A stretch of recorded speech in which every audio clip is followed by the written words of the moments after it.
64ാമത് സംസ്ഥാന സ്കൂൾ കലോത്സവത്തിന്റെ കലവറ ഒരുക്കങ്ങൾ ആരംഭിച്ചു. കലോത്സവത്തിന്റെ തലേദിവസം രാത്രി മുതൽ ഭക്ഷണം വിളമ്പും. മന്ത്രി വി ശിവൻകുട്ടി കലവറ സന്ദർശിച്ച് ഒരുക്കങ്ങൾ വിലയിരുത്തി. ഇത്തവണയും പഴയിടം മോഹനൻ നമ്പൂതിരിയുടെ നേതൃത്വത്തിലാണ് വിഭവസമൃദ്ധമായ ഭക്ഷണം തയ്യാറാക്കുന്നത്. സദ്യവട്ടങ്ങൾക്ക് ആവശ്യമായ പച്ചക്കറികൾ മുതൽ എല്ലാ ഒരുക്കങ്ങളും കലോത്സവ കലവറയിൽ എത്തിക്കഴിഞ്ഞു.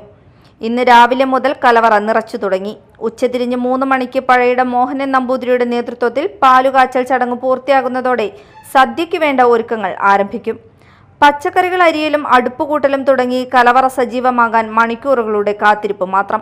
അധ്യാപക സംഘടനയുടെ മേൽനോട്ടത്തിലാണ് കലവറയും ഭക്ഷ്യപ്പുരയും പ്രവർത്തിക്കുന്നത്. 600-ലധികം വരുന്ന അധ്യാപകർ ഫുഡ് കമ്മിറ്റിയുടെ ഭാഗമായി പ്രവർത്തിക്കും. കലവറ ഒരുക്കത്തിന് മുന്നോടിയായി മന്ത്രി വി ശിവൻകുട്ടി, മേയർ, കളക്ടർ ഉൾപ്പെടെയുള്ളവർ പാചകപ്പുര സന്ദർശിച്ച് സ്ഥിതിഗതികൾ വിലയിരുത്തി. 4000 ആളുകൾക്ക് ഒരേ സമയം ഭക്ഷണം കഴിക്കാനും 5000 പേർക്ക് വരി നിൽക്കാനുമുള്ള പ്രത്യേക സൗകര്യവും ഭക്ഷണ പന്തലിൽ ഒരുക്കിയിട്ടുണ്ട്.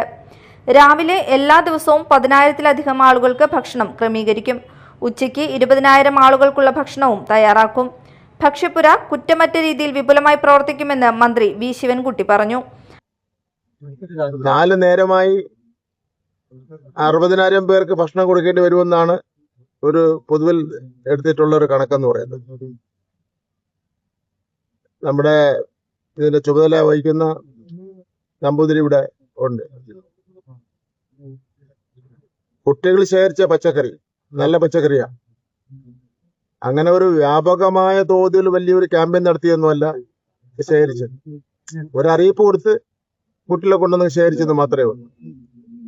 പക്ഷെ പലതരം തേങ്ങ അടക്കമുള്ള പലതരം പച്ചക്കറി എല്ലാം കൂടെ ഒരു ദിവസം ഉള്ള കുട്ടികൾക്ക് ഭക്ഷണം കൊടുക്കാൻ വേണ്ടി തികയുമെന്നാണ് ഇതിന്റെ പാചകക്കാരനായിട്ടുള്ള പഴയിടം നമ്പൂതിരി പറയുന്നത്.